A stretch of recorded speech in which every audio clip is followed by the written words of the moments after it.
Hello അസ്സലാമു അലൈക്കും കൂട്ടുകാരെ. ഇന്ന് ഞാൻ കോളിഫ്ലവർ കഴിച്ചാട്ടോ. കോളിഫ്ലവർ അപ്പോൾ അത് പൊരിക്കണ വീഡിയോ കൊണ്ട് വരാൻ വിചാരിച്ചു. അപ്പോൾ കോളിഫ്ലവർ ഇതാ ഞാൻ വെള്ളം ചൂടാക്കി വെച്ചിട്ടുണ്ട്. ഇങ്ങനെ ചെറിയ ചെറിയ പീസാക്കി ഇടുക കേട്ടോ. ചെറിയ പീസാക്കി ഇട്ടിട്ട് ഇത് പുഴു എന്തെങ്കിലും ഉണ്ടെങ്കിൽ പോകണ്ടേ, പുഴു എന്തെങ്കിലും ഉണ്ടെങ്കിൽ പൊങ്ങിപ്പോവും ചൂടുവെള്ളത്തിൽ ഇട്ടാൽ. ഇപ്പോൾ കുറേ ദിവസമായി മക്കളിങ്ങനെ മേടിക്കാണ്. അപ്പം ഒന്നിങ്ങനെ കണ്ടു നോക്കുമ്പോഴേ പെരിന്തൽമണ്ണ പോയിരുന്നു. അപ്പോൾ വരുമ്പോൾ പച്ചക്കറി പിടിയിൽ കണ്ടു നോക്കുമ്പോൾ വാങ്ങിയതാണ്. അന്ന് പൂരത്തിന് ഇപ്പോൾ തിന്നപ്പോൾ നല്ല രസമുണ്ട്. ഞാൻ ഉണ്ടാക്കിയിട്ടുണ്ട് കേട്ടോ ആദ്യം. എല്ലാവരും ഇങ്ങനെ ഒന്ന് ഉണ്ടാക്കി നോക്കി. അപ്പോൾ ഒന്ന്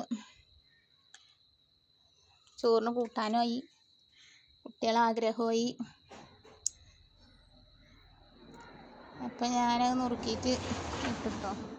ഒരു പാത്രത്തേക്ക് ഇത്തിരി കോളിഫ്ലവറും കടലമാവും കോളിഫ്ലവറും ഉപ്പും കുറച്ച് അരിപ്പൊടി ചപ്പസോടൊക്കെ ഇട്ടിട്ട് കോഴിയുടെ കളറുണ്ടല്ലോ, ചുവന്ന കളറ്, അത് ഇട്ടിട്ട് ഇങ്ങനെ ഇളക്കിയിട്ടോ. ഇളക്കിയിട്ട് ഇത് മുക്കി പൊരിക്കാൻ പാകത്തിനാക്കിയിട്ട് കുറച്ച് നേരം അടച്ചു വെച്ചിട്ടോ. 10 മിനിറ്റിൻ്റെ കുളിയോളം. കുളി കഴിഞ്ഞ് വന്നപ്പോഴത്തേന് മോനിക്ക് ചോറ് തിന്നായിട്ട് അരച്ചുണ്ടായി. അപ്പം ഞാൻ വേഗം ചട്ടി ഒതുണ്ടായിക്കോളൂ, നിസ്കരിച്ചിട്ടില്ല, വേഗം ചട്ടി അടുപ്പത്ത് വെച്ചിട്ട് പൊരിക്കട്ട വെച്ചിട്ട് മറ്റേത് കഴുകി ഉപ്പ് തേച്ച് വെച്ചിരുന്നു കേട്ടോ. ചൂടുവെള്ളത്തിൽ നിർത്തിട്ട് പുഴുവൊന്നും കണ്ടില്ല. എന്നിട്ട് അത് മാവിലിട്ട് ഇങ്ങനെ ഇളക്കിയിട്ട് മുക്കിയിട്ട് എണ്ണയൊക്കെ ഇടച്ചിട്ട് അപ്പോൾ ആദ്യം കുറച്ചിട്ട് ഇളക്കി, പിന്നെ ബാക്കിയുള്ളതും പാടിട്ട് ഇളക്കിട്ടോ. അപ്പോൾ ഞാൻ അങ്ങനെ ഉണ്ടാക്കാറ്. നിങ്ങളൊക്കെ എങ്ങനെ ഉണ്ടാക്കുക വെച്ചാൽ അറിയിക്കുണ്ടോ. ഇളക്കിയിട്ട് അപ്പത്തേന് എണ്ണ അടുപ്പത്തിന് ചൂടാവുന്നുണ്ട്. ഇതായിക്കിട്ട് ഇത് വെള്ളത്തിൽ നിന്ന് വാരി വെക്കുമ്പോൾ ഞാൻ ഇത്തിരി ഇപ്പിട്ട് തിരുമ്പി വെച്ചിരുന്നു കേട്ടോ. പിന്നെ മാവിൽ ഉപ്പിട്ട് ഇളക്കിയിട്ട് വെച്ചിരുന്നു. അങ്ങനെ അത് പൊരിച്ച് മോൻ ചോറിനാൻ വേണ്ടിയിട്ട് കാത്തിക്കാട്ടോ. ചോറിൻ്റെ വേണം എനിക്ക് തറവാട്ടിൽ പോകാനേ, അതിന് വേണ്ടിയിട്ട് കാത്തിക്കാണ് മോന്. അപ്പോൾ ഞാൻ അതുണ്ടാക്കി നിസ്കരിക്കാതെ ഇത് പൊരിച്ചു കൊടുക്കണം. ഒക്കെ റെഡിയാക്കി വെച്ചിട്ടുണ്ട്. പിന്നെ വേഗം പൊരിക്കാനായല്ലോ.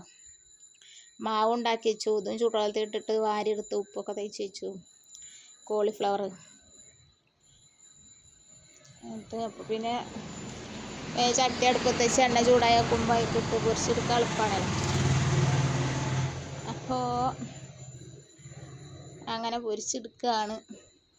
നല്ല രസമാട്ടോ തിന്നാൻ, ചൂട്ടോടെ തിന്നണം, നല്ല രസമാണ്. അപ്പോൾ കുറച്ച് 2 വട്ടം ഇട്ട് പൊരിച്ചു. ബാക്കി മോള് തറവാട്ടൊക്കെ പോയിക്കഴിഞ്ഞാൽ ഞങ്ങൾ വന്നിട്ട് അവൾക്ക് കിട്ടിയില്ലോ. അപ്പോൾ ഞാൻ ബാക്കി ഫ്രിഡ്ജിൽ വെച്ചു, രാത്രി പൊരിക്കാൻ വെച്ചിട്ട്.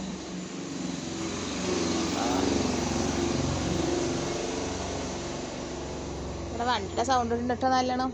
വണ്ടി പോകേണ്ട റോട്ടിൽ കൂടെ. ഫസ്റ്റ് ഇട്ട് പൊരിച്ചെടുത്ത് വെച്ചു. അത് കൂട്ടിയിട്ട് അവൻ ചോറുന്നുണ്ട് കേട്ടോ. അപ്പോൾ രണ്ടാമത് ഇട്ടിട്ട് ഞാൻ പൊരിക്കുകയാണ്. അതവിടെ വെച്ചിട്ട് പിന്നെ നിസ്കരിക്കാമല്ലോ. പിന്നെ ചോറിന അപ്പോൾ അത് പൊരിച്ചിട്ടോ. അതാ പൊരിച്ചത്